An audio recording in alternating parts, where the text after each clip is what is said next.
भारत माता की, भारत माता की, भारत माता की, वंदे वंदे वंदे। ये मैंने जो हाथ उठाया, वो जिधर हाथ नहीं उठ रहा था मैंने उधर दिखाया कि उधर देखो हाथ नहीं उठ रहा है। तो अगले 1 घंटे तक हम लोग कुछ चर्चा करने वाले हैं। एक निवेदन ये है कि मोबाइल अपना बंद कर लें या साइलेंट पे कर लें या एरोप्लेन मोड पे डाल लें, जो करना है करें। दूसरा, बहुत ज़्यादा इको आ रही है, या तो इसको उधर घुमाओ, शायद उसकी आवाज़ गूंज रही इधर आ रही।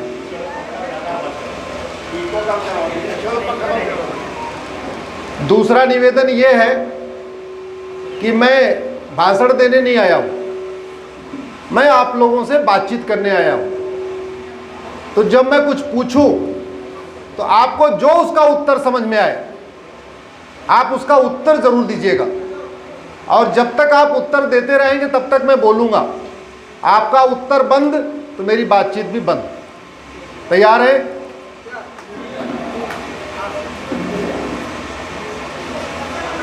यहाँ पे कितने सवर्ण समाज के लोग आए, जरा हाथ उठाएं एक बार। सवर्ण समाज के लोग, ब्राह्मण, क्षत्रिय, बनिया, कितने अपने ओबीसी समाज के लोग आए, जरा हाथ उठाएं। अरे वाह, ज़्यादा, बहुत बड़ी मात्रा में आए। कितने अपने दलित बंधु आए हुए हैं? कम आए। और कितने हिंदू आए, जरा अपना हाथ उठाएं। भारत माता की। हाथ बढ़ा कि नहीं बढ़ गया? ताकत बढ़ी कि नहीं? तो प्लीज आज से ये दलित, ओबीसी, ब्राह्मण, क्षत्रिय, बनिया, इसको छोड़िए। और इसलिए कह रहा हूं छोड़िए क्योंकि दुर्योधन का ननिहाल था गंधार, वहाँ भी ब्राह्मण थे, वहाँ भी क्षत्रिय थे, वहाँ भी बनिया थे, वहाँ भी यादव जी थे, वहाँ भी पटेल साहब थे, वहाँ पे भी गुप्ता जी थे। लेकिन अब उस दुर्योधन के ननिहाल जहाँ से माता गांधारी आई, न ब्राह्मण बचे, न क्षत्रिय बचे, न पटेल बचे, न गुप्ता जी बचे, न ओबीसी बचे, न पंडित जी बचे, न ठाकुर साहब बचे, कोई नहीं बचा। अब वो बन गया है अफगानिस्तान। राजा भरत का ननिहाल जहाँ से माता कैकेयी आई थी, वहाँ पे भी पंडित जी थे, ठाकुर साहब थे, गुप्ता जी थे, यादव जी थे, पटेल थे, बनवासी थे, आदिवासी थे, सब थे। लेकिन अब वहाँ कोई नहीं बचा क्योंकि वो बन गया है पाकिस्तान। तो प्लीज़ आप लोगों से पहला आग्रह है, ये जो जातियाँ हैं ये पिछले 2000 साल में बनी है। 2000 साल के पहले कोई जाति थी नहीं। अगर कास्टिज्म सिस्टम होता तो माता सत्यवती, जो एक नाविक की बेटी थी, अखंड भारत पे राज नहीं करती। अगर कास्ट सिस्टम होता तो कर्ण, जिसकी पहचान सूतपुत्र की थी, वो अंग देश का राजा नहीं बनता।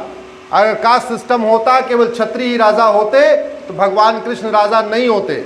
अगर कास्ट सिस्टम होता तो एकलव्य के पिता जरासंध के मुख्य सेनापति नहीं बनते।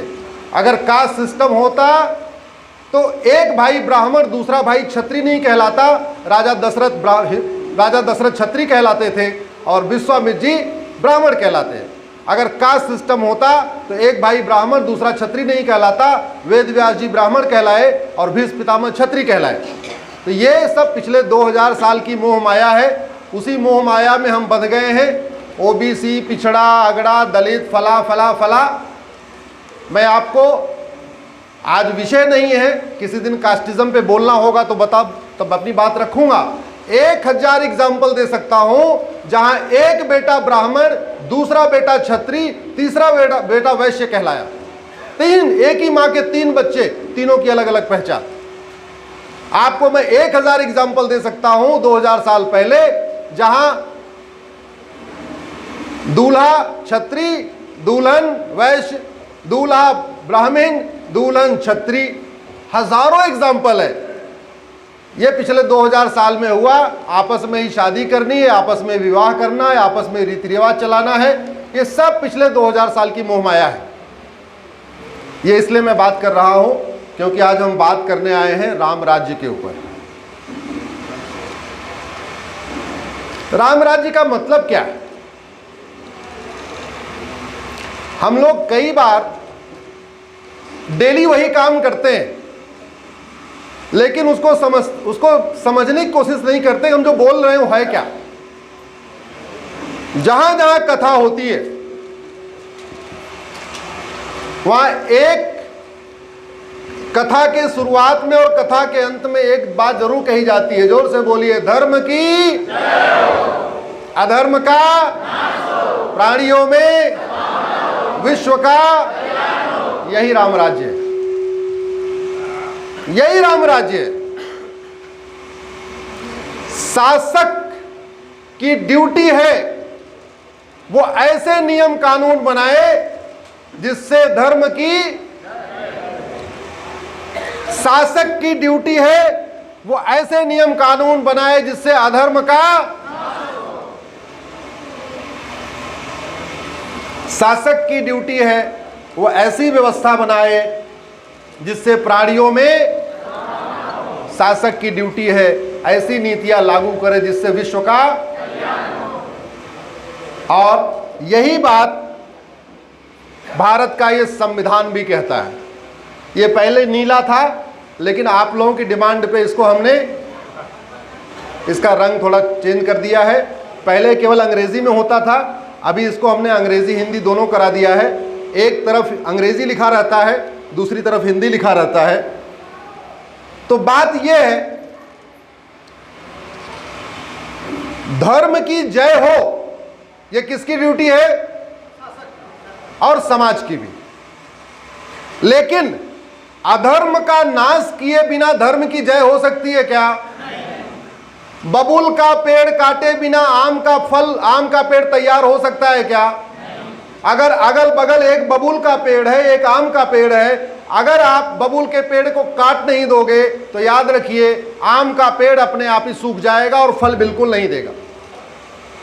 तो धर्म की जय करने के लिए अधर्म का नाश करना। और प्राणियों में सद्भावना कैसे आएगी? आपके मान लीजिए 4 बच्चे हैं,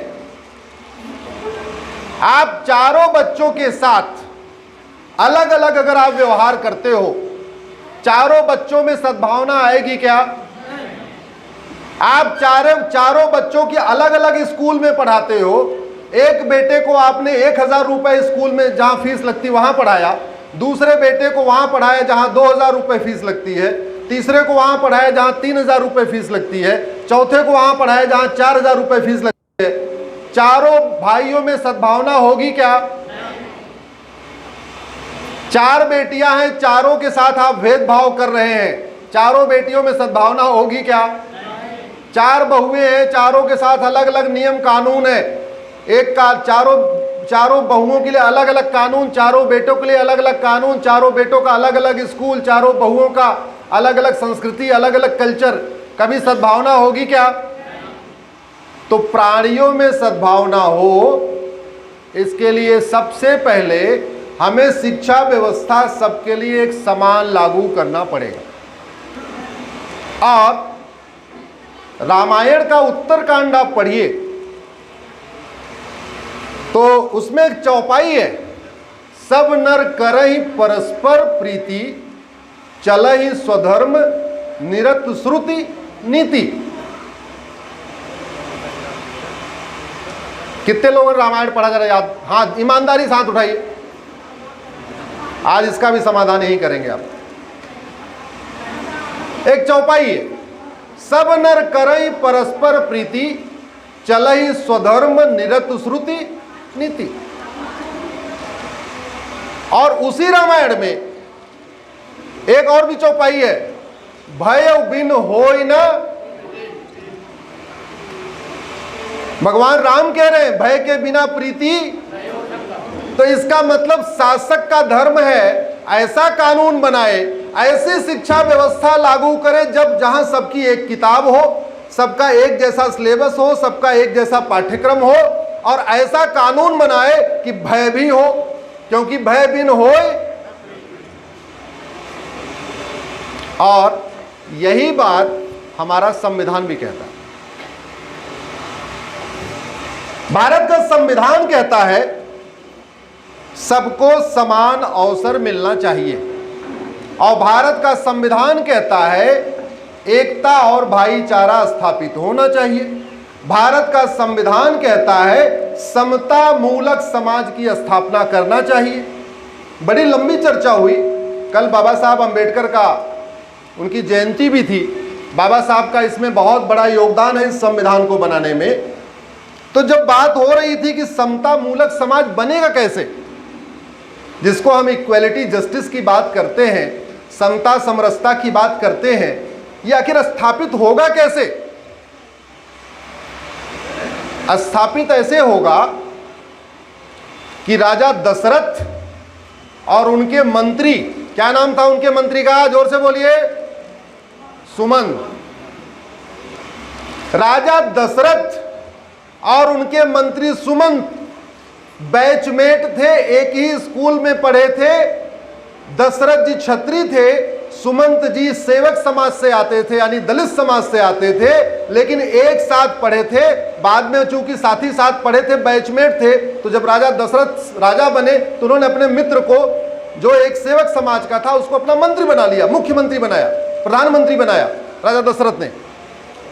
आज की डेट में मंत्री और संतरी के बच्चे की एक किताब होती है क्या? जोर से बोलिए। अगड़े और पिछड़े के बच्चे की एक किताब है क्या? क्लर्क और कलेक्टर के बच्चे की एक किताब है क्या? मजदूर और मालिक के बच्चे की एक किताब है क्या? तो जब किताब ही एक नहीं है तो समता समानता समरसता कहां से आएगी? और संविधान क्या कहता है? समता मूलक समाज की स्थापना करना है। दूसरा एग्जाम्पल, भगवान राम, उनके मित्र निषाद राज। निषाद राज सुना होगा आपने, एक साथ गुरुकुल में पढ़े थे। तो पहली बात तो ये झूठ पहले पकड़ी गई कि पहले लोग नहीं पढ़ने पढ़ाने का अधिकार केवल ब्राह्मण क्षत्रिय को था। अगर ब्राह्मण क्षत्रिय को था तो निषाद राज और भगवान राम एक ही स्कूल में कैसे पढ़े, एक ही साथ कैसे पढ़े, एक ही गुरुकुल में कैसे पढ़े? और जब एक साथ पढ़े, आज ऐसा संभव है क्या? आज जरा बताइए, संभव है? जबकि संविधान का प्रियम्बल कहता है समता मूलक समाज की स्थापना करना है, आपसी भाईचारा को मजबूत करना है, और आर्टिकल 16 कहता है सबको समान अवसर देना है। आज की डेट में सबको समान अवसर मिल रहा है क्या? हजारीबाग के बच्चे की और दिल्ली के बच्चे की किताब एक है क्या? और हजारीबाग में क्या सबकी एक किताब है क्या? तो जब सबकी एक किताब नहीं है, गरीब का बच्चा अलग किताब पढ़ रहा है, अमीर का बच्चा अलग किताब पढ़ रहा है, 10,000 रुपये फीस देने वाला अलग किताब पढ़ रहा है, सरकारी स्कूल वाला अलग किताब पढ़ रहा है, तो भैया आपसी समरसता आएगी कहाँ से?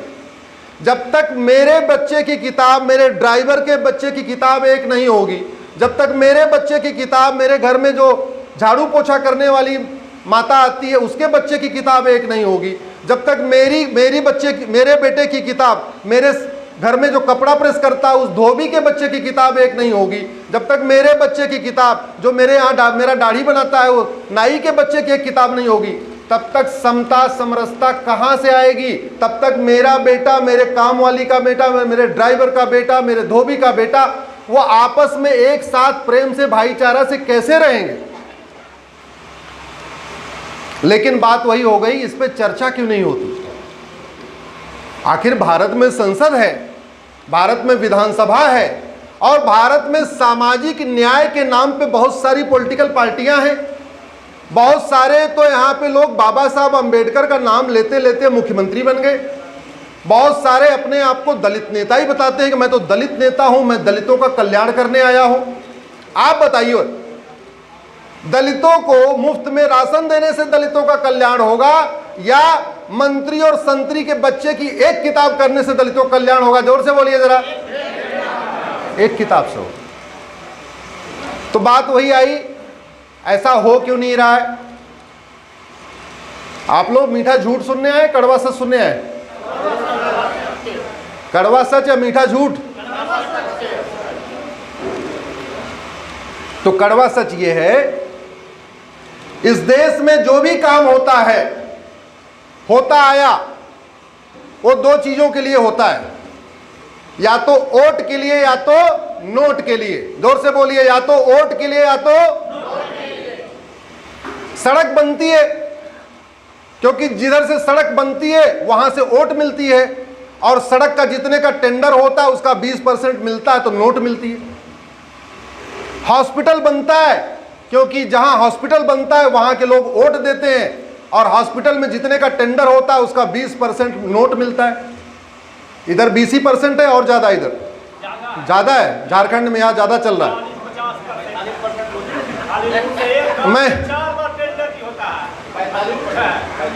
मैंने 20% इसलिए कहा कि कोई काट ना पाए, मैंने 20% इसलिए बोला कोई काट ना पाए, इसलिए हमने कम वाला बोला। तो जितने भी काम होते हैं आप लोग कभी ध्यान से सुनना और आप सोचना जरा। आप सारे लोग राष्ट्रभक्त हैं, हम जानते हैं, आपके गले में गमछा है इसलिए आपको हम जानते हैं। तो पहला तो मैंने कहा जातियों से ऊपर उठो, हिंदू बनो। और दूसरा ये सोचो कि पॉलिटिकल पार्टियां वोट और नोट के अलावा तीसरा कोई काम करती हो तो बताओ। ऐसा एक काम बताइए जहां अगर न वोट का फायदा हो न नोट का फायदा हो और वो काम किसी ने किया हो। एक काम बताओ। आप नहीं बता रहे तो कोई बात नहीं, घर में जाके सोचना। या तो वोट का फायदा या तो नोट का फायदा तभी होता है। हाईवे बनता है वोट और नोट, रेलवे बनता है वोट और नोट, एयरपोर्ट बनता है वोट और नोट, स्कूल बनता है वोट और नोट, हॉस्पिटल बनता है वोट और नोट, जितने काम है सब में वोट और नोट। लेकिन मैं अभी चर्चा कर रहा था कि आपके अब हाँ, तो सवाल यह आया, तो समान शिक्षा लागू क्यों नहीं हो रही है? क्योंकि संविधान तो कहता है सबको समान अवसर मिलना चाहिए, और समान शिक्षा से समरसता भी आएगी, समान अवसर भी मिलेगा, भाईचारा भी बढ़ेगा। और एक बात और, समान शिक्षा होगी तो भारत में बहुत सारे स्कूल जो नफरत सिखा रहे हैं वो नफरती स्कूल भी बंद हो जाएंगे। मैं बताना नहीं चाहूंगा, लेकिन आपको सबको पता है कौन से स्कूल में नफरत सिखाई जाती है, तो उसका भी समाधान हो जाएगा। तो हो क्यों नहीं रहा है? क्योंकि भारत के स्कूल माफिया, बड़े बड़े स्कूल माफिया है, वो नहीं चाहते कि भारत में समान शिक्षा हो। क्योंकि समान शिक्षा हो जाएगी, एक जैसी किताब हो जाएगी, सबकी एक किताब हो जाएगी, तो आप महंगे स्कूल में क्यों पढ़ाओगे? जब 500 रुपए फीस देने वाले में वही किताब चल रही है, 5000 रुपए फीस देने वाले में वही किताब चल रही है, सरकारी स्कूल में भी वही किताब चल रही है, तो आप तो 500 रुपए में वाले में सरकारी में पढ़ा लोगे, आप प्राइवेट वाले में पढ़ाओगे क्यों? दूसरा, बच्चा कितना भी ब्रिलियंट हो, बिना कोचिंग किए उसका आईआईटी में सिलेक्शन होता है? आज की डेट में हो सकता है क्या? जोर से बोलिए जरा। बिना, बच्चा कितना भी ब्रिलियंट हो, बिना कोचिंग किए ना उसका आईआईटी में हो सकता है, ना एमबीबीएस में हो सकता है, ना एनडीए में हो सकता है, ना आईएएस में हो सकता है, किसी भी अच्छे जॉब में नहीं हो सकता। क्यों? क्योंकि कोचिंग माफियाओं ने शिक्षा व्यवस्था को जकड़ लिया है। जो पढ़ाया जाता है वो पूछा नहीं जाता एग्जाम में, और जो एग्जाम में पूछा जाता है वो पढ़ाया नहीं जाता। तो यहां किसका फायदा है? अब अगर समान शिक्षा लागू हुई तो नोट का नुकसान होगा कि नहीं? वोट का फायदा हुआ नहीं, नोट का नुकसान हो गया। अब सबकी अगर एक किताब हो गई, मान लीजिए एनसीईआरटी किताब पूरे देश में चल रही है, धनबाद में भी चल रही है, रांची में भी चल रही है, गिरिडीह में भी चल रही है, कोडरमा में भी चल रही है, दिल्ली में भी वही चल रही है, बंगाल में भी चल रही है। हाँ, अलग अलग, बंगाल में बंगाली में चल रही है, गुजरात में गुजराती में चल रही है, महाराष्ट्र में मराठी में चल रही है, इधर हिंदी में चल रही है, लेकिन किताब एक है। और एनसीईआरटी की किताब है तो वो कितने की मिलेगी? 50 रुपए की। अभी प्राइवेट वाले कितने की छापते हैं? 500 रुपए की। तो अगर समान शिक्षा लागू हो गया और पूरे देश में सबकी एनसीईआरटी की किताब लग गई तो किताब माफियाओं का नुकसान हुआ, और किताब माफियाओं को नुकसान हुआ तो पॉलिटिकल पार्टियों को नुकसान हुआ, चंदा कम मिलेगा, तो यहाँ किसका नुकसान हो गया? नोट का।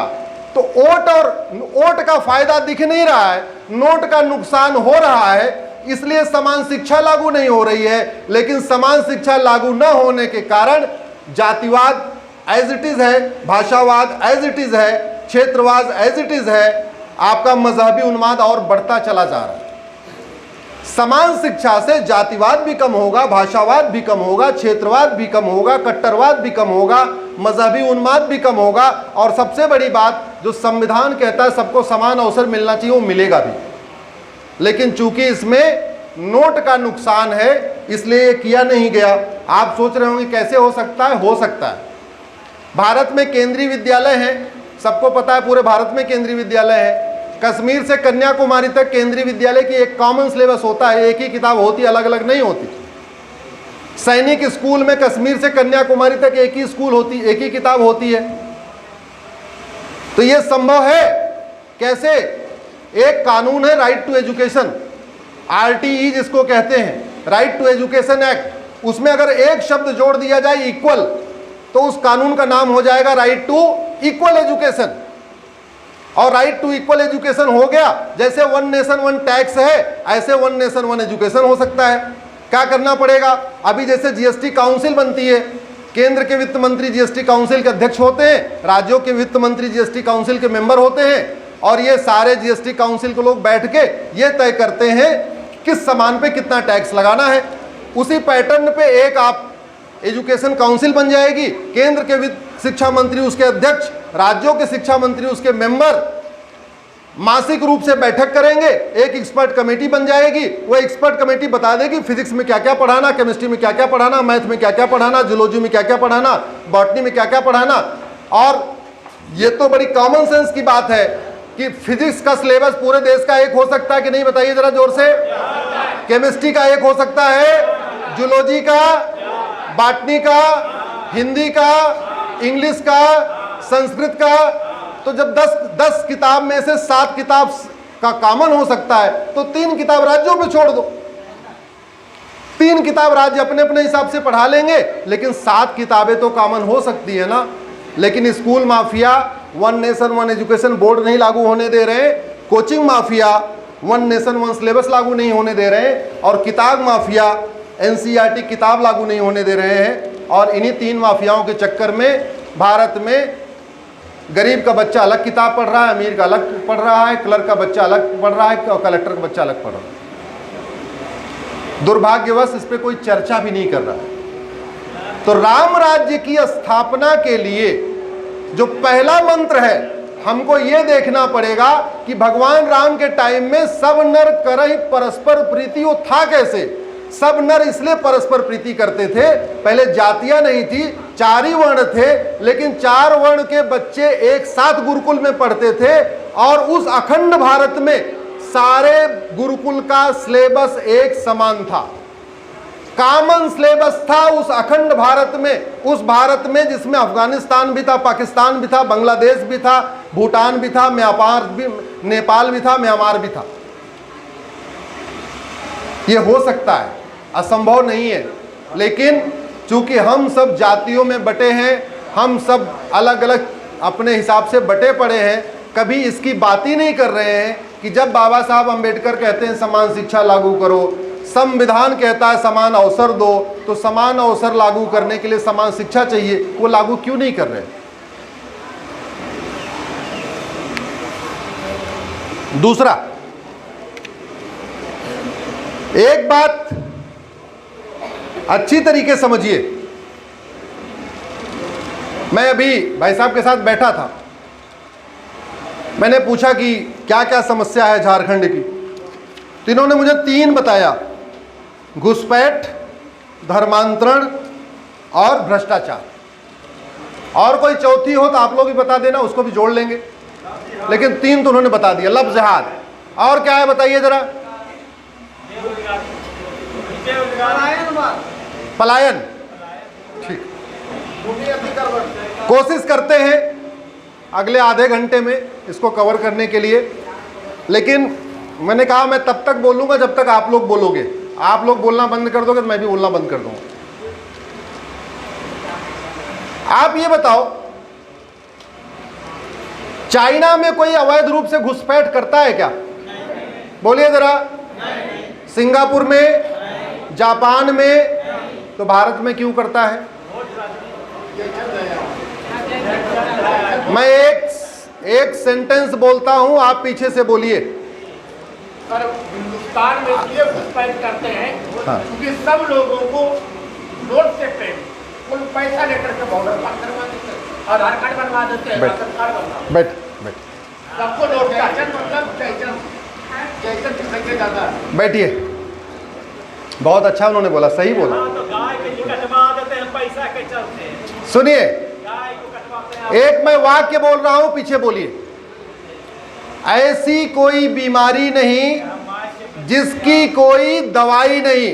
बोलिए जरा। ऐसी कोई बीमारी नहीं, ऐसी कोई बीमारी नहीं। मैं बोलूंगा ऐसी कोई समस्या नहीं, आप बोलेंगे जिसका कोई समाधान नहीं। ऐसी कोई समस्या नहीं, ऐसी कोई समस्या नहीं,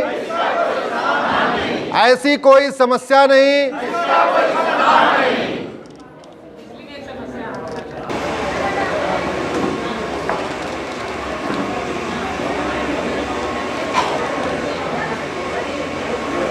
और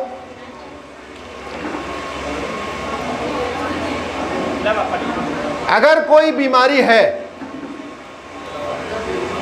और ठीक नहीं हो रही है तो उसका 3 कारण होता है। अगर कोई बीमारी ठीक नहीं हो रही है तो उसका 3 ही कारण होता है। या तो बीमारी लाइलाज हो। माता जी शोर मत करिए प्लीज, बैठ जाइए ना, बैठ जाइए। अगर बीमारी ठीक नहीं हो रही है तो उसका 3 कारण होता है। पहला कि या तो वो बीमारी लाइलाज है, पूरी दुनिया में फैली हुई है और किसी के पास कोई इलाज ही नहीं। दूसरा, अगर ऐसा नहीं है, दुनिया के बहुत सारे देशों में वो बीमारी नहीं है, भारत में है, तो 2 ही कारण होता है। या तो डॉक्टर गड़बड़ है या तो दवा गड़बड़ है। या तो डॉक्टर गड़बड़ है या तो। और एक बात और ध्यान से रखना, जो बीमारी ठीक होती है ना, वो डॉक्टर के कारण ठीक होती है, दवा के कारण ठीक होती है।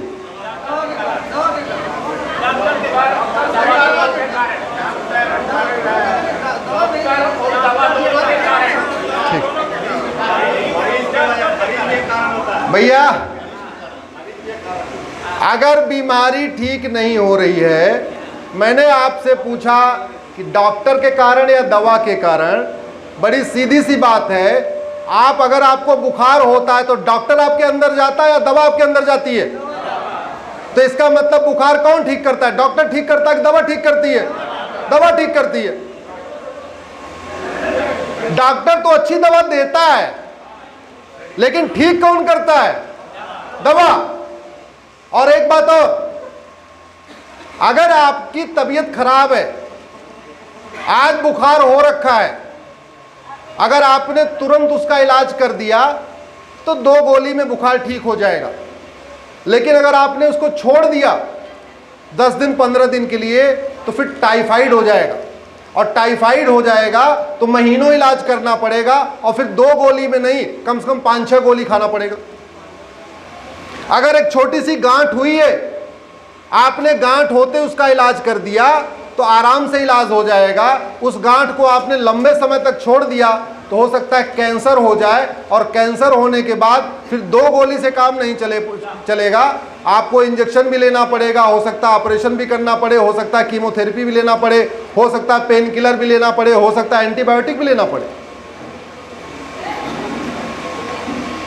और भारत में अगर घुसपैठ हो रही है, चाइना में नहीं हो रही है, सिंगापुर में नहीं हो रही है, जापान में नहीं हो रही है, तो इसका मतलब या तो उनका डॉक्टर ज्यादा अच्छा है या तो उनकी। तो हमने क्या किया, हमने पिछले 75 वर्षों में डॉक्टर बदला, लेकिन डॉक्टरों ने दवा नहीं बदली, तो बीमारी खत्म होगी क्या? बीमारी तो वही की वही है, दवाई वही की वही है। और एक बात और, आखिर क्या कारण है? चाइना में कोई भी राष्ट्रपति बने वहां भी सत्ता बदलती है, जापान में कोई भी प्रधानमंत्री बने, सिंगापुर में कोई भी प्रधानमंत्री बने, लेकिन घुसपैठ नहीं होती। सिंगापुर में कोई भी प्रधानमंत्री बने धर्मांतरण नहीं होता। चीन में कोई भी राष्ट्रपति बने 2 से ज्यादा कोई बच्चा पैदा नहीं करता। इसका मतलब डॉक्टर बदलने से कोई फर्क नहीं पड़ता। क्या बदलने से फर्क पड़ता है? उन्होंने एक बार तगड़ी दवा बना दिया है, वो दवा कंटिन्यू चल रही है। अब डॉक्टर आ रहे हैं जा रहे हैं, कोई फर्क नहीं पड़ता। एक बार बढ़िया दवा बन गई है, सही से इलाज काम चल रहा है। और हमने सारे काम किए, हमने सारे काम किए। एयरपोर्ट बनाते समय यह देखा कि अमेरिका वाला एयरपोर्ट कैसा है, जापान वाला एयरपोर्ट कैसा है, सिंगापुर वाला एयरपोर्ट कैसा है, लेकिन घुसपैठियों के खिलाफ कानून बनाते समय यह नहीं देखा चाइना वाला कानून कैसा है, जापान वाला कैसा, अमेरिका वाला कैसा। और कानून बनाने की कोई लागत आती है क्या? जोर से बोलिए। जिस कानून में 3 से 7 साल की सजा हो, उसी कानून में 20 से 50 साल की सजा कर दिया जाए, कोई लागत आएगी क्या? हाईवे चौड़ा करने में लागत आती है, एयरपोर्ट को चौड़ा करने में लागत आती है, रेलवे स्टेशन चौड़ा करने में लागत आती है, लेकिन कानून को चौड़ा करने में, कानून को कठोर बनाने में, कानून को मजबूत करने में कोई लागत आती है क्या? लेकिन क्यों नहीं किया गया? क्योंकि न वोट का फायदा, न घुसपैठियों से वोट का फायदा भी है, नोट का फायदा भी है। इसीलिए घुसपैठ के खिलाफ कठोर कानून नहीं बना और घुसपैठ बंद नहीं हुई। वो सही कह रहे थे, बॉर्डर पे 2000 रुपए देके घुसपैठिए आते, अंदर आके 2000 रुपए में आधार बनवाते, 2000 रुपए में राशन कार्ड बनवाते, 2000 रुपए में बर्थ सर्टिफिकेट बनवा लेते, 3000 रुपए में ड्राइविंग लाइसेंस बनवा लेते हैं, और फिर 2000 रुपए देके वोटर आईडी में नाम जुड़वा देते हैं और वोटर बन जाते हैं, और फिर एक पार्टी को वोट देना शुरू कर देते हैं, तो वोट का फायदा हो गया।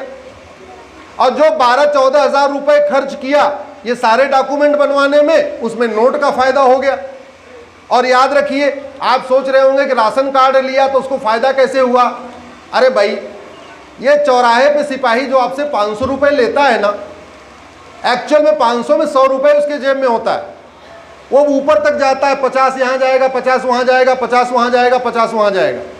तो जो ट्रैफिक वाले को आप 500 रुपए देते हो, वो पूरा पूरा उसी को नहीं है, उसमें से कुछ थानेदार को जाएगा, कुछ ऊपर जाएगा, कुछ डीसीपी को जाएगा, कुछ फला जाएगा, और कई राज्यों में तो गृह मंत्री तक जाता है। आपने सिपाही को 500 रुपए दक्षिणा दिया, समझो 50 रुपए आपने गृह मंत्री जी को भी दे दिया वहां के। कड़वी बात है। हजम हो रही है कि नहीं हो रही है? डाइजेस्ट हो रही है? या ऐसे लग रहा है कि नहीं, नहीं है तो हमारे यहाँ ऐसा नहीं है कि नहीं आपके यहाँ? आज सुन लो, कोई बातें ऐसे बोलता नहीं है, ऐसी बातें आपको सुनने को नहीं मिलेगी। तो समाधान क्या है? याद रखिए, घुसपैठ हमारे लिए बहुत बड़ा खतरा हो चुका है। मैंने 2017 में पीआईएल फाइल किया था सुप्रीम कोर्ट में, फिर मैंने राज्यवार डेटा दिया था। उस समय सुप्रीम कोर्ट को बताया था कि 5 करोड़ बांग्लादेशी रोहिंग्या आ चुके हैं, और घुसपैठ राष्ट्रीय सुरक्षा के लिए बहुत बड़ा खतरा है। घुसपैठ की वजह से डेमोग्राफी बदल रही है। जहां जहां घुसपैठ हो रहा है वहां धर्मांतरण भी हो रहा है, जहां जहां घुसपैठ हो रहा है वहां से पलायन भी हो रहा है, जहां जहां घुसपैठ हो रहा है वहां से भारतीय संस्कृति भी खत्म हो रही है। जहां जहां घुसपैठिए बस रहे हैं वहां धीरे धीरे रामनवमी कम होती जा रही है, दिवाली कम होती जा रही है, दशहरा कम होता जा रहा है, धीरे धीरे वो डेमोग्राफी बदलती जा रही है। तो घुसपैठ से राष्ट्रांतरण होता है, घुसपैठ की वजह से पूरी पूरी कल्चर हमारी खत्म होती है। और हमने आखिर घुसपैठियों के खिलाफ 20 से 50 साल की सजा देने का कानून क्यों नहीं बनाया जो दुनिया के कई देशों में है?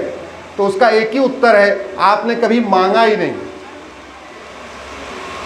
भारत में लोकतंत्र नहीं है, भारत में भीड़ तंत्र है। जिस चीज के लिए सड़क पे लोग उतरेंगे वो काम होगा, जिसके लिए लोग सड़क पे नहीं उतरेंगे वो काम नहीं होगा।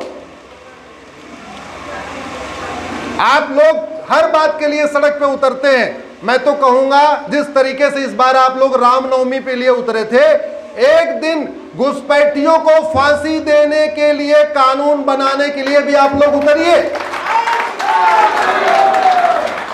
नहीं, फांसी तो आजीवन कारावास देने के लिए कानून बनाने के लिए उतरिए। आपका झारखंड आपके हाथ से निकल रहा है। हजारीबाग की क्या स्थिति है आप जानते हैं, लेकिन आपका जो बॉर्डर का एरिया है, जो आदिवासी बहुल एरिया है, वहां धन भी जा रहा है, धर्म भी जा रहा है, आदिवासी समाज भी कन्वर्ट हो रहा है, उनकी बेटियों को भी लफ्ज़हात, जो शब्द कह रहे हैं, लफ्ज़हात भी हो रहा है। समाधान कानून। अगर एक सरकार के आने से धर्मांतरण कम हो रहा है, दूसरी सरकार के आने के बाद धर्मांतरण बढ़ रहा है, इसका मतलब सब कुछ डिपेंड कर रहा है सरकार पे। जब सब कुछ सरकार पे डिपेंड कर रहा है तो फिर भारत में कानून का राज कहां हुआ? फिर भारत में कानून का राज कहां हुआ? अगर भारत में कानून का राज है तो जो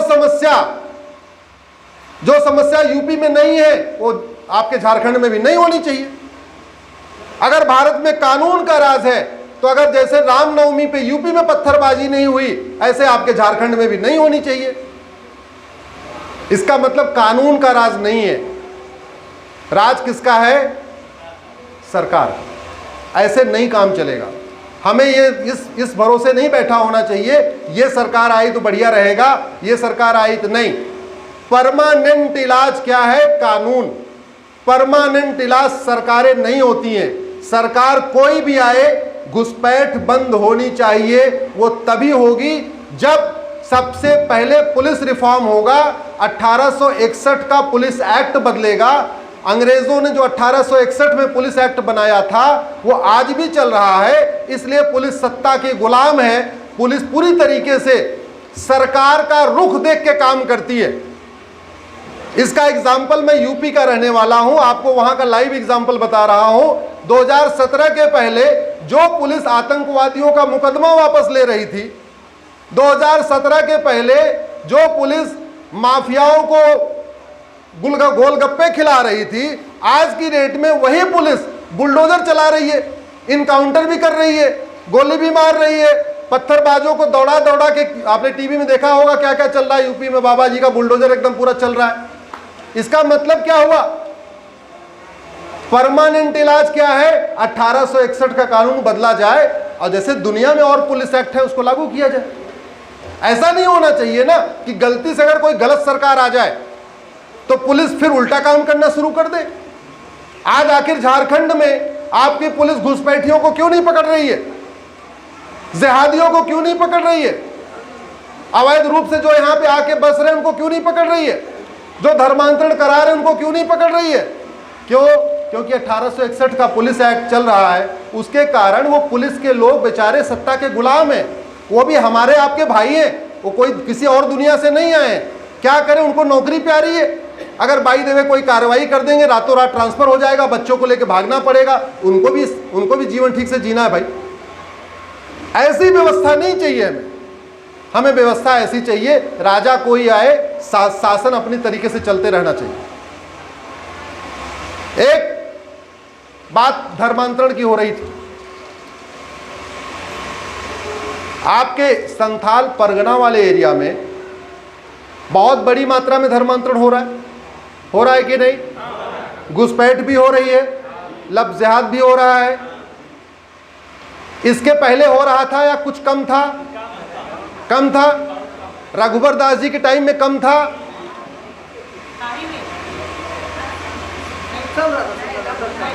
चलिए मान लेते। अब सवाल यह है, ये धर्मांतरण भारत में क्यों होता है? सिंगापुर में क्यों नहीं होता? चाइना में क्यों नहीं होता? जापान में कोई क्यों नहीं करा लेता? अमेरिका में क्यों नहीं हिम्मत पड़ती? कोरिया में धर्मांतरण क्यों नहीं होता? जर्मनी में धर्मांतरण क्यों नहीं होता? भारत में क्यों होता? इसलिए कि हमारे देश में 1860 का इंडियन पिनल कोड चल रहा है और उसमें धर्मांतरण के लिए कोई व्यवस्था ही नहीं है। उसमें धर्मांतरण के खिलाफ कोई धारा है ही नहीं। मैंने सुप्रीम कोर्ट में पीआईएल फाइल किया कि भाई ये इंडियन पिनल कोड जो 1860 का है, इसमें चैप्टर का नाम है धर्म से धर्मांतरण से, धर्म से संबंधित अपराध, लेकिन धर्मांतरण के लिए कोई धारा ही नहीं। इसको बदला जाए, एक केंद्रीय स्तर पे कानून बने और कानून केवल सजा देने का ना हो बल्कि प्रॉपर्टी जब्त करने का भी हो, क्योंकि पूरा का पूरा धर्मांतरण का धंधा किसके लिए होता है? नोट के लिए। याद रखिए, जितने अवैध काम होते हैं या तो वोट के लिए या तो नोट के लिए।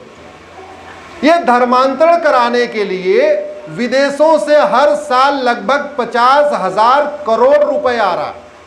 छोटा मोटा नहीं आ रहा है।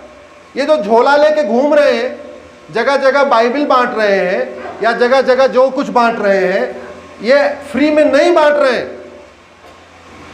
अगर उनको 10 लाख रुपए मिलता है तो 5 लाख दबा के बैठ जाते हैं, 5 लाख रुपए की किताब बांट देते हैं। और जब तक वो अपनी लिस्ट नहीं वापस ऊपर देंगे कि मैंने इतने लोगों को कन्वर्ट करा दिया, तब तक अगली वाली खेप आएगी नहीं, अगला 10 लाख आएगा नहीं। तो सारा खेल क्या हो गया? नोट का। हमें जातियों के आधार पे कौन बांटता है? जोर से बोलिए जरा। पॉलिटिशियंस। कौन बांटता है? किस लिए बांटते हैं? और वोट मिल गई तो क्या मिलेगा बाद में? नोट। हमें भाषा के आधार पे कौन बांटता है? पॉलिटिशियन। क्यों बांटते हैं? जोर से बोलिए जरा। और वोट मिला तो बाद में क्या मिलेगा? नोट। हमें क्षेत्र के आधार पे हिंदी बनाम तमिल या हिंदी बनाम आपका कौन करता है? किस लिए? और वोट बाद में क्या मिलेगा? तो सारा खेल वोट और, अगर ऐसी व्यवस्था बना दें तो अभी वोट और नोट कैसे रुकेगा? दो तरीका है। एक तो हमारी शिक्षा व्यवस्था ऐसी हो, इतना संस्कार डाल दे कि आदमी देशद्रोही हरकत करने के उसके अंदर इच्छा ही ना हो, यह है। और दूसरा, भय बिन होय सठे साठ्यम समाचरे। जिन देशों ने सठे साठ्यम समाचरे सिद्धांत को अपनाया, जो कि भारत का सिद्धांत है, विदुर जी का दिया हुआ सिद्धांत है, महाभारत में जिसका वर्णन है, जिन देशों ने सठे साठ्यम समाचरे सिद्धांत को अपना के कठोर कानून बनाया, न वहां धर्मांतरण होता है, न घुसपैठ होती है, न जिहाद होती है, न लब जिहाद होता है, न लैंड जिहाद होता है, न वहां घूसखोरी है, न जमाखोरी है, न मिलावटखोरी है, न कालाबाजारी है, न नशा तस्करी है, न मानव तस्करी है, न सोना तस्करी है, न चंदन तस्करी है, कुछ नहीं है। और जिन देशों ने फर्जी मानवता के नाम पे, फर्जी ह्यूमन राइट के नाम पे घटिया कानूनों को बनाया या घटिया कानूनों को कंटिन्यू किया, वहाँ सारी समस्याएं हैं जैसे भारत में चल रही। अब सवाल ये है,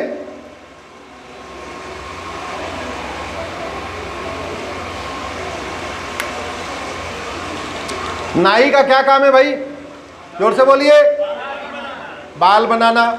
अच्छी तरीके बाल बनाना कि खराब तरीके से बाल बनाना? धोबी का काम यहाँ जाति की बात नहीं कर रहा हूँ, कर्म के हिसाब से बता रहा हूँ। कपड़ा धोना, कपड़ा प्रेस करना, अच्छी तरीके, घटिया तरीके। डॉक्टर का क्या काम है? अच्छा इलाज करना, घटिया इलाज करना। सांसद विधायक का क्या काम है? अच्छा कानून बनाना। अच्छा कानून बनाना। जैसे नाई को 50 रुपए देते हैं अच्छी तरीके बाल बनाने के लिए, धोबी को 10 रुपए देते हैं अच्छी तरीके कपड़ा प्रेस करने के लिए, डॉक्टर को 500 रुपए देते हैं अच्छी तरीके दवा देने के लिए, वैसे सांसदों और विधायकों को लाखों रुपए वेतन, भत्ता, गाड़ी, बंगला, free air ticket, free rail ticket, police की सिक्योरिटी, हर जगह वीआईपी व्यवस्था किस लिए मिलती है? अच्छा, अब अच्छा कानून बनाने के लिए मिलता है। भारत में टोटल लगभग 5000 के आसपास सांसद विधायक हैं। लोकसभा राज्यसभा मिला दीजिए तो 800 हो गए, 800 सांसद विधायक हो गए आपके लोकसभा राज्यसभा में। 4200 विधायक, टोटल कितने हो गए? 5000। इसका मतलब हमारे आपके टैक्स के पैसे से 5000 लोगों को क्या काम मिला हुआ है? अच्छा कानून बनाना। लेकिन दिक्कत क्या हो रही है? अपना घर बनाना होगा तो 10 आर्किटेक्ट से बात करेंगे, अपना घर बनाना होगा तो 10 लोगों का घर भी जाके देखेंगे, किसका घर बढ़िया बना है, किसके घर का ड्राइंग रूम अच्छा, किसके घर का बेडरूम अच्छा, किसके घर का किचन अच्छा। लेकिन जब देश के लिए कानून बनाना होगा तब नहीं देखेंगे दुनिया में किसका किसका अच्छा कानून है। हमारा घुसपैठ वाले कानून में क्या प्रावधान है, सिंगापुर वाले में क्या क्या प्रावधान है, जर्मनी वाले में क्या है, कोरिया वाले में क्या है और अमेरिका वाले में क्या है। उनको वेतन भत्ता गाड़ी बंगला इसीलिए तो मिलता है ना।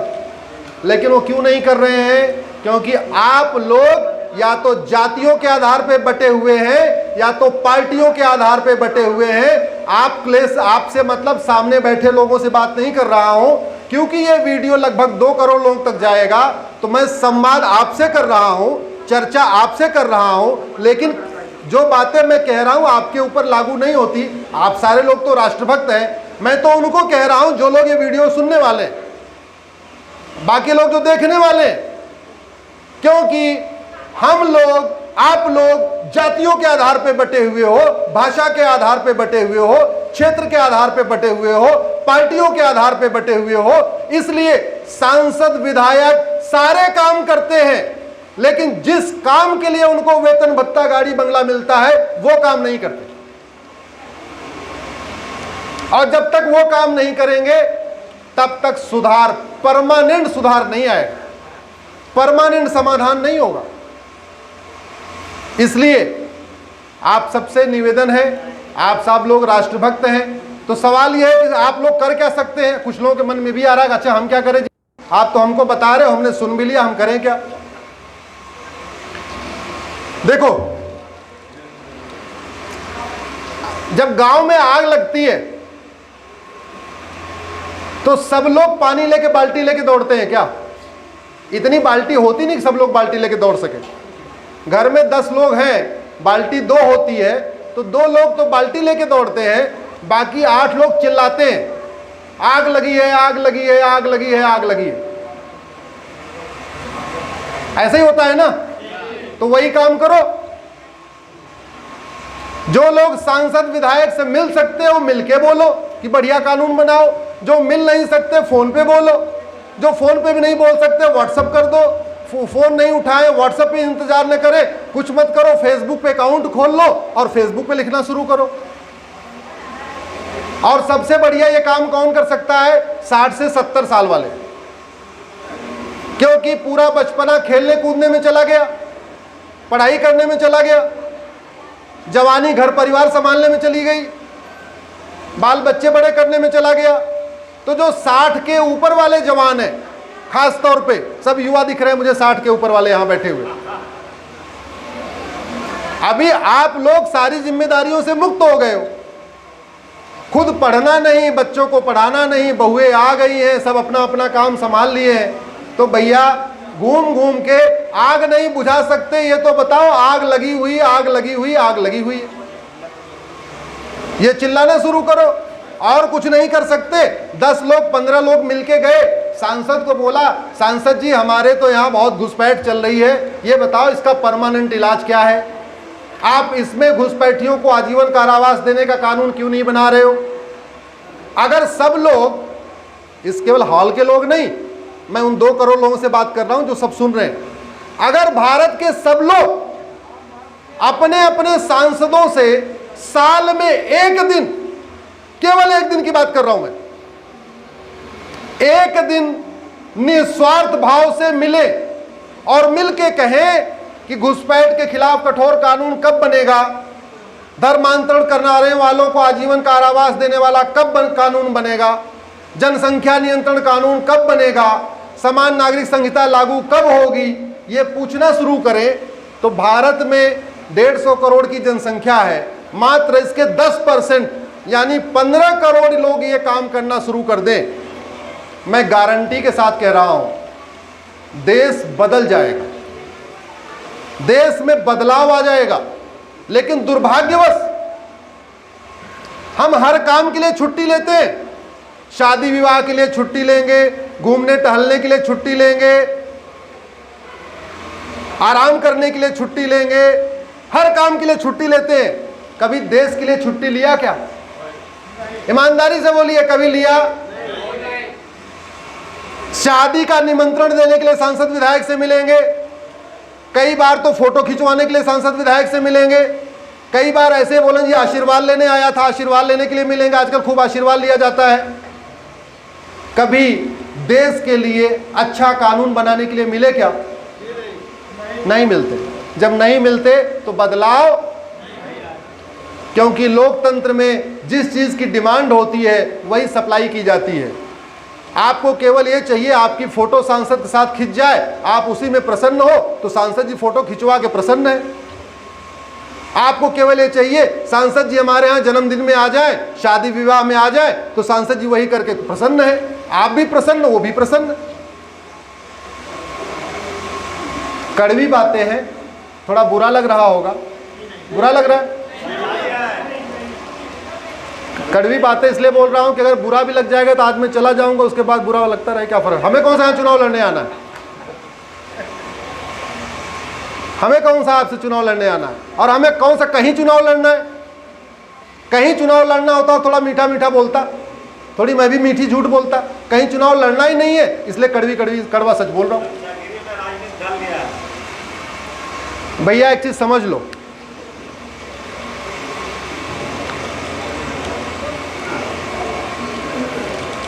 हमारे पास 6000 कानून हैं,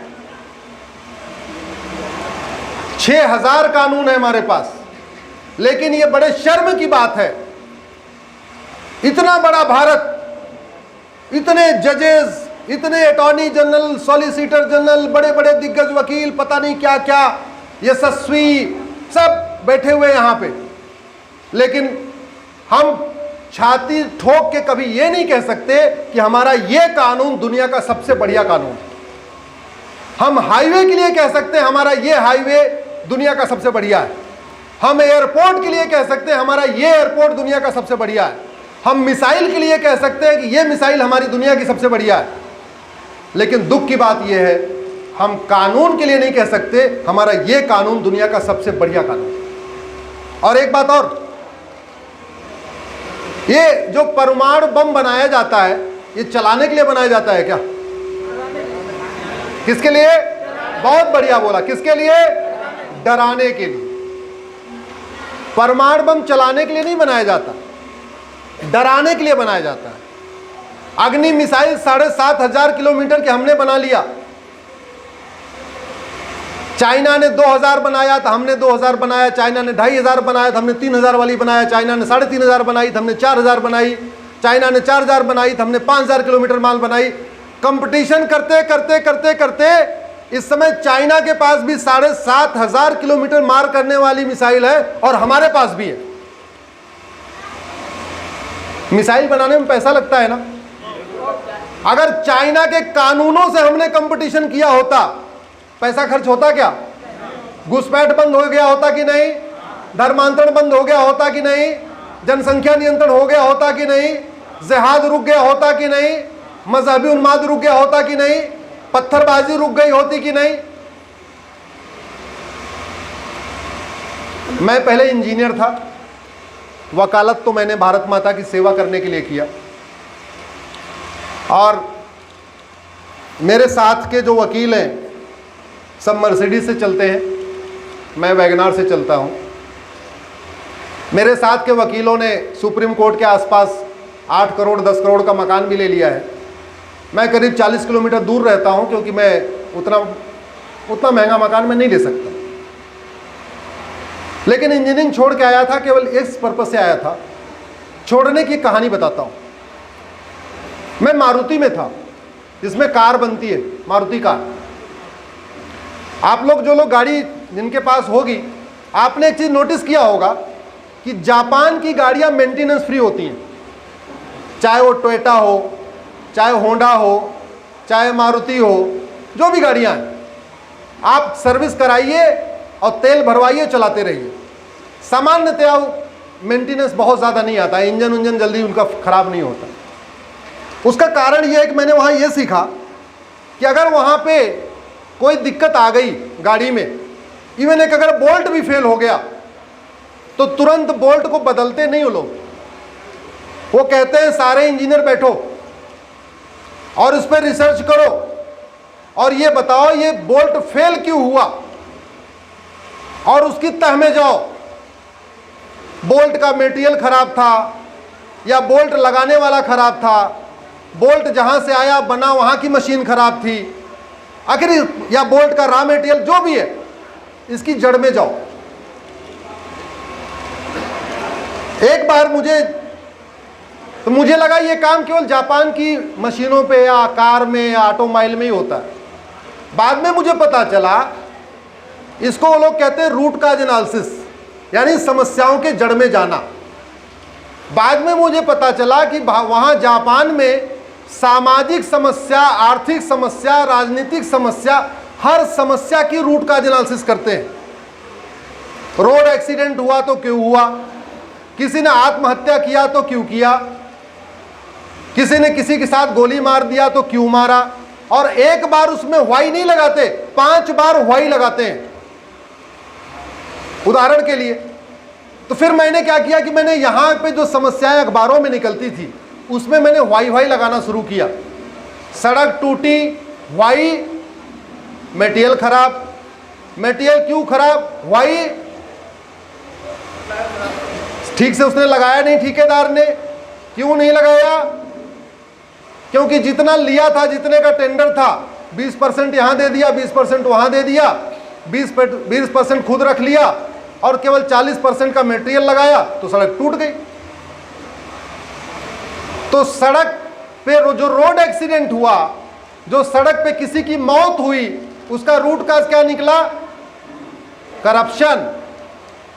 अरे सड़क टूटने से रोड एक्सीडेंट हुआ, सड़क खराब, इस रोड एक्सीडेंट इसलिए हुआ कि सड़क टूटी, सड़क इसलिए टूटी कि उसने मटेरियल खराब लगाया, मटेरियल इसलिए खराब लगाया कि सारा माल कमीशन में चला गया, सारा उसने पैसा रख लिया, घटिया माल लगा दिया। अब बात यह कि घटिया अगर माल लगाया तो सड़क पास कैसे हुई, क्योंकि इंजीनियर ने पैसा लेकर सड़क पास कर दिया। तो मूल कारण करप्शन, और रिजल्ट क्या निकला, एक्सीडेंट।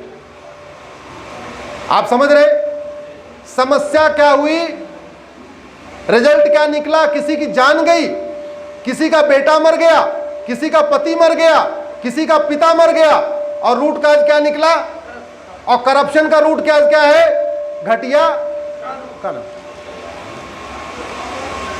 हमारे यहां इतने बड़े बड़े घोटाले हो गए।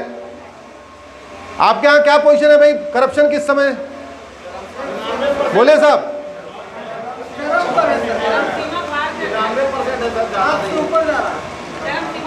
अभी 3 महीने पहले चाइना के कानून मंत्री को फांसी हुई है। ध्यान से सुनिए, चाइना के कानून मंत्री को घूसखोरी के कारण फांसी हुई है।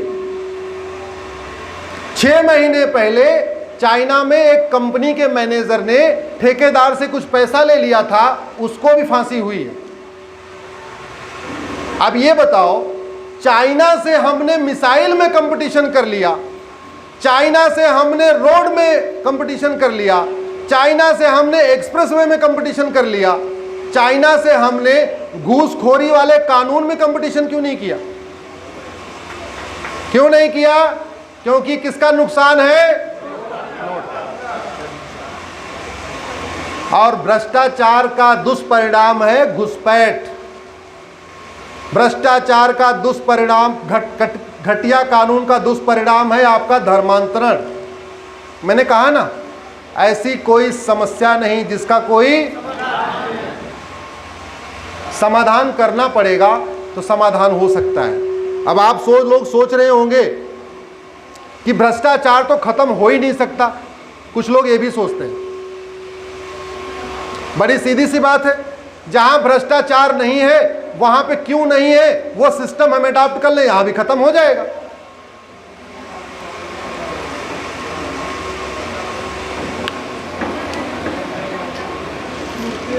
भ्रष्टाचार का कुछ बेसिक कॉन्सेप्ट होता है। जितनी बड़ी नोट उतना ज्यादा काला धन। जोर से बोलिए, जितनी बड़ी नोट उतना ज्यादा हवाला। जितनी बड़ी नोट और जितनी बड़ी नोट उतना ज्यादा भ्रष्टाचार। बहुत सीधा सीधा इसका संबंध है। इसलिए यूरोप के देशों में करेंसी की मैक्सिमम साइज 50 है। अमेरिका में करेंसी की मैक्सिमम साइज 100 है। लेकिन भारत में करेंसी की साइज कितनी है? 2 है। अब हवाला का मतलब कैश में पैसा चलता है। एक अटैची में 100 रुपए की नोट रखने पे अगर 1 करोड़ रुपए आएगा, उस अटैची में 2000 की नोट रखने पे कितना हो गया? 20 करोड़। तो जैसे ही नोट की साइज बढ़ी, हवाला बढ़ा कि नहीं? आप किसी बाबू को सुबह से लेकर शाम तक अगर घूसखोरी कर रहा है, 100 की नोट जेब में रखने से अगर 20 नोट में उसकी जेब फूलेगी तो 2000 की नोट रखने में, ये बड़ी सीधी सी बात। और आज की डेट में 100 रुपए से बड़े नोट की भारत में जरूरत ही नहीं। क्यों नहीं जरूरत है भाई? 50 करोड़ लोगों का तो इस समय खाता खुल चुका है। 130 करोड़ लोगों का आधार बन चुका है। 50 करोड़ खाता का मतलब हर परिवार में एक अकाउंट पहुंच गया है। यानी हर परिवार में एक डेबिट कार्ड और रुपए कार्ड पहुंच गया है। और सरकारी आंकड़ों के अनुसार भारत में 80% लोग पर डे 100 रुपए से कम खर्च करते हैं। ये सरकार के आंकड़े हैं। 80% लोग 100 रुपए से, और जो 20% ज्यादा खर्च करते हैं उनके पास एटीएम है, पेटीएम है, भीम है, यूपीआई है, डेबिट कार्ड है, क्रेडिट कार्ड है, पता नहीं क्या क्या है। तो जो 100 रुपए से ज्यादा खर्च करने वाले हैं उनके पास एटीएम, पेटीएम, भीम, यूपीआई है। 80% जो कम खर्च करने वाले हैं उनको 100 रुपए से बड़े नोट की जरूरत ही नहीं है। तो फिर 100 रुपए से बड़े नोट की जरूरत पड़ी क्या? जरा जोर से बोलिए जरा। 100 रुपए से बड़ी नोट बंद हो जाए, 25% भ्रष्टाचार तुरंत खत्म हो जाएगा। और 25% भ्रष्टाचार का मतलब 25% घूसखोरी खत्म, 25% जमाखोरी खत्म, 25% मिलावटखोरी खत्म, कालाबाजारी खत्म, नशा तस्करी खत्म, मानव तस्करी खत्म, अवैध हथियार जो कट्टा बंदूक अवैध रूप से बिकते हैं ये खत्म, आपका धर्मांतरण 25% रुक जाएगा, आपकी घुसपैठ 25% रुक जाएगी। मैंने 100 रुपए से बड़ी नोट बंद करने के लिए PIL फाइल किया है। अभी तक सफलता नहीं मिली है, देखते हैं कब सफलता मिलेगी। हमने यही कहा है कि जैसे 1978 में जनता पार्टी की सरकार ने नोटबंदी किया था, 100 रुपए से सारे बड़ी नोट बंद कर दिए थे, दोबारा फिर से 100 रुपए से सारे बड़े नोट बंद होने चाहिए। क्योंकि ये ध्यान रखिए, ये भारत की संस्कृति की बात है, ये हमारे धर्म की बात है। भ्रष्टाचार हमारे सनातन संस्कृति को खोखला कर रहा है। ये जो आधार बनाने वाले हमारे आपके भाई हैं जो 2000 रुपए लेके आधार बना रहे हैं, ये जो घुसपैठियों का राशन कार्ड बना रहे हमारे आपके भाई हैं, ये घुसपैठियों का जो ड्राइविंग लाइसेंस बना रहे हैं, बर्थ सर्टिफिकेट बना रहे हैं, वोटर ID बना रहे हैं, हमारे आपके लोग हैं। उनको पता नहीं है कि वो 200 रुपए में आधार बना के दे रहे हैं, उसका दुष्परिणाम क्या निकला। याद रखिए, 10,000 रुपए में घुसपैठिए डॉक्यूमेंट बना लेते हैं, भारतीय बन जाते हैं, उसके बाद 3 लाख रुपए का तो मकान ले लेते हैं। जो प्रधानमंत्री जी का स्कीम में मकान आ रहा है, उसके बहुत बड़े लाभार्थी घुसपैठिए हैं। मात्र 10,000 रुपए वो खर्च करके भारत में भारतीय बनते हैं बांग्लादेशी, उसके बाद फ्री का सिलेंडर ले रहे हैं, फ्री का बिजली ले रहे हैं, फ्री का आयुष्मान कार्ड ले रहे हैं, और जितनी फ्री का राशन ले रहे हैं, और फ्री का मकान भी ले रहे हैं। और ये जो फ्री का राशन, फ्री का मकान, फ्री का है, ये कहीं बाहर से पैसा आ रहा है। किसका पैसा है? किसका पैसा है? भैया आप ही के पैसे से घुसपैठ हो रही है, आप ही के पैसे से घुसपैठियों को मकान मिल रहा है, और इसके बावजूद आप लोग शांत हो। फिर भगवानी मालिक है आप लोग, फिर भगवानी मालिक है। अगर इसके बावजूद आवाज नहीं उठा रहे तो दूसरा क्या करना पड़ेगा? ये जो घूसखोर लोग हैं, ये अपने नाम पे कुछ प्रॉपर्टी उपार्टी कम खरीदते हैं, दिमागदार होते हैं।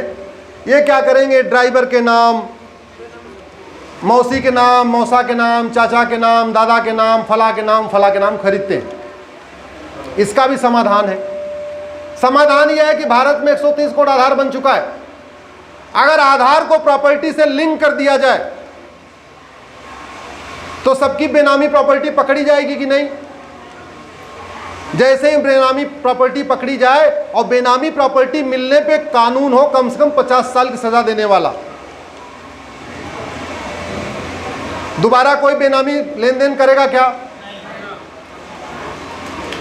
जब वो पैसा खर्च ही नहीं कर पाएगा तो पैसा लेके करेगा क्या? खाएगा थोड़ी।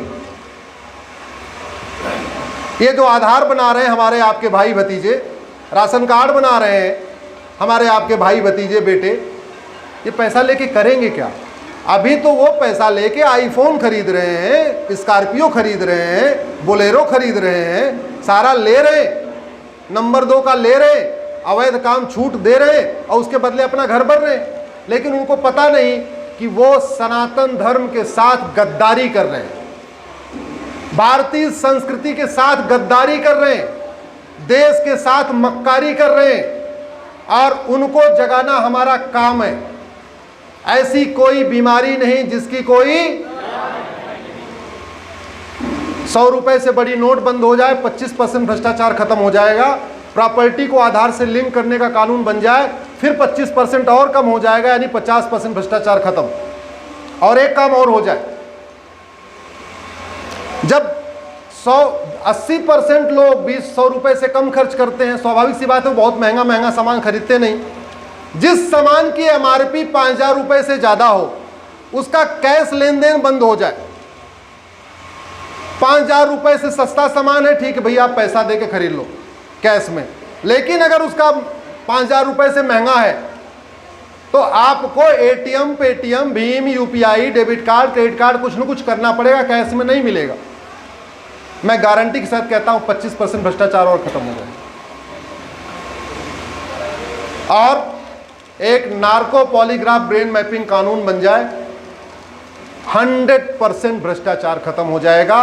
और याद रखिए, भ्रष्टाचार खत्म तो सपा खत्म, भ्रष्टाचार खत्म तो बसपा खत्म, भ्रष्टाचार खत्म तो RJD खत्म, भ्रष्टाचार खत्म तो RLD खत्म, भ्रष्टाचार खत्म तो आपकी JMM खत्म, भ्रष्टाचार खत्म तो आपकी तृणमूल कांग्रेस खत्म, भ्रष्टाचार खत्म तो आपकी DMK खत्म, भ्रष्टाचार खत्म तो आपकी अब्दुल्ला वाली NC खत्म, भ्रष्टाचार खत्म तो महबूबा वाली PDP खत्म।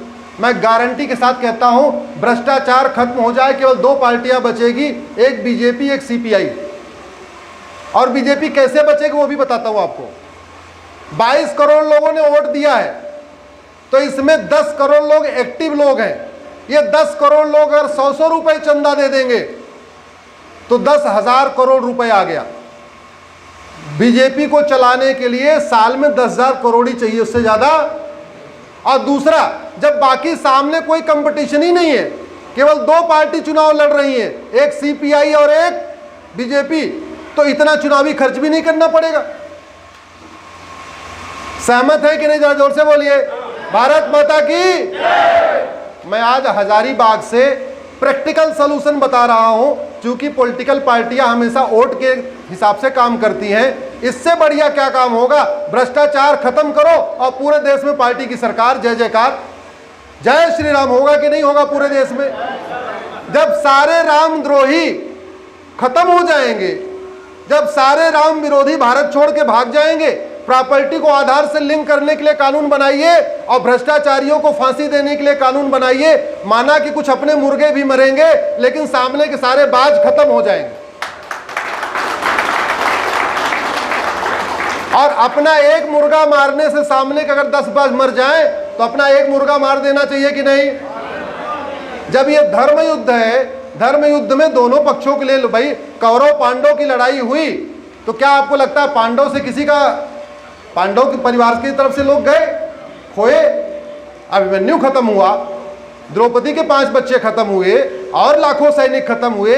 तो जहां धर्म युद्ध चल रहा हो, वहां पे अगर अपने 50 सैनिक मारने से सामने की 5000 सेना खत्म हो जाए, अपने 5 मुर्गा मारने से सामने के 50 बाज खत्म हो जाए, तो 5 मुर्गा मार देना चाहिए कि नहीं? भ्रष्टाचार खत्म हो जाए तो आपकी झारखंड ये जेएमएम बचेगी क्या? जरा जोर से बोलिए। जिस दिन प्रॉपर्टी को, बहुत सीरियसली कह रहा हूं, गारंटी के साथ कह रहा हूं, आप लोग गंभीरता के साथ सोचना, प्रॉपर्टी को आधार से लिंक करने के लिए कानून बन जाए और जिसके पास बेनामी प्रॉपर्टी मिले उसको फांसी देने के लिए, और नहीं फांसी चलो छोड़ो, वो तो चाइना में है, हम कह रहे हैं अगर 20 से 50 साल की सजा देने के लिए कानून बन जाए, मैं गारंटी के साथ कहता हूं राहुल गांधी भाग जाएंगे, अखिलेश यादव भाग जाएंगे, मुलायम, आपके बहन जी भाग जाएंगी, आपके सोरेन भाई भाग जाएंगे, उधर दीदी भाग जाएंगी, करुणानिधि भाग जाएंगी, सारे भारत छोड़ के भाग जाएंगे। और इनको कहीं जंगल में नहीं जाना, इन सबके अच्छे अच्छे मकान है बाहर, इन्होंने फार्म हाउस वगैरह अपना खरीद रखा है वहां पे। अल्टीमेटली सारी पॉलिटिकल पार्टियां सुबह से लेकर शाम तक जिंदाबाद मुर्दाबाद और फलाने मोर्चे की बैठक, फलाने मोर्चे की बैठक, फलाने मोर्चे की बैठक काहे लिए करती भैया? जरा जोर से बताओ, किसके लिए? अरे सत्ता में आने के लिए ना। इससे बढ़िया सत्ता में आने कोई तरीका है क्या? भ्रष्टाचार खत्म करो, पूरे भारत पे राज करो। भारत माता की जय, भारत माता की जय, भारत माता की जय। मैं अपनी बात खत्म कर रहा हूं, 6:15 हो गए। इसके बाद अगर कोई बहुत, आपने जो जो विषय दिए थे, आपने घुसपैठ कहा था, धर्मांतरण कहा था और भ्रष्टाचार कहा था, तीनों की हमने चर्चा कर दिया। अगर कोई बचा होगा तो फिर ले लेंगे, नहीं तो आप सब सुनने आए, बहुत आप सबको मैं धन्यवाद देता हूं, इतनी बड़ी मात्रा में सुने। शेष बातें, मेरा फेसबुक पेज है, अगर आप लोग फेसबुक पेज पे हैं तो जुड़ जाइएगा, वहाँ मेरे वीडियो रहते हैं। यूट्यूब चैनल भी है, वहाँ से भी कनेक्ट हो सकते हैं। लेकिन एक काम ज़रूर करिए, अगर आग बुझाने नहीं दौड़ सकते हैं बाल्टी लेके, तो कम से कम जय हिंद। बहुत बहुत धन्यवाद।